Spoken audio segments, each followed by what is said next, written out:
evening, India. Welcome to our Glory Globe TV. Here's some breaking news. Yes, Russia runs the UN Security Council at this moment. Ukraine says it is the worst April Fool's joke. A country led by an accused war criminal is now in charge of the United Nations Security Council. Hard as it is to believe, it is Russia's turn to assume presidency of the powerful body which is charged with maintaining global peace and security. Ukraine Foreign Minister Dmytro Kuleba described Russia assuming the Council presidency on April 1st as its brutal invasion of Ukraine stretches into a second year as the world's worst April Fool's joke. The country, which systematically violates all fundamental rules of international security, is presiding over a body whose only mission is to safeguard and protect international security, Kuleba said. Presidency of the Security Council rotates alphabetically among its 15 member nations. The body is controlled by its 5 permanent members, including the US and Russia.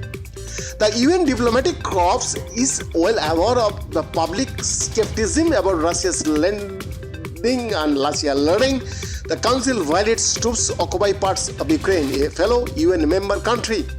Few remember that Russia was last president of the council in February 2022 during the run-up to its invasion of Ukraine.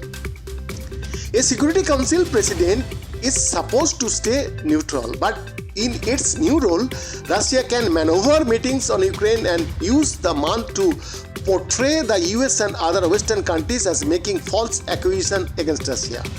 Adding to discomfort over Russia's new role is the fact that Russian President Vladimir Putin last month became the first head of state of a permanent member of the United Nations Security Council to be issued with an arrest warrant over an alleged scheme to deport Ukrainian children to Russia. Moscow has defended the practice as saving them while denying that the deportation and forced.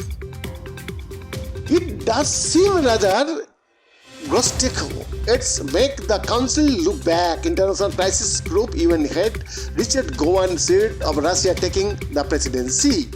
Still, Russia bakers here at UNHQ manual say they see historic parallels to the current situation, pointing out that the US, a permanent member of the Security Council, invaded Iraq in 2003 without the council approvals. At the end of the day, the problem is not the Russian presidency, it is Russian behavior in Ukraine, a Security Council diplomat told to the CNN.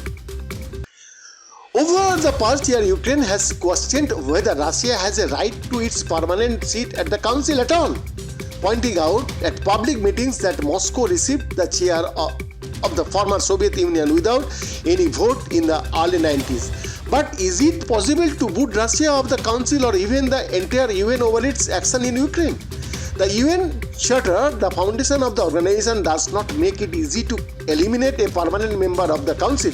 A Russian veto can easily keep its representatives at the council's horseshoe table forever. A country that flagrantly violates the UN Charter and invades their smaller neighbor has no place on the UN Security Council.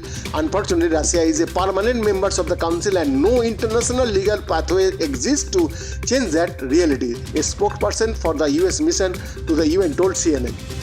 All that can be done in the austere body really is to challenge what Russia says here, something that the US has vowed to do. We continue to call out their lies and bring credible voices, data and facts on the ground, the US spokesperson said.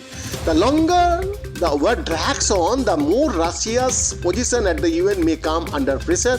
But like many of the meetings here, rhetoric is the major weapon.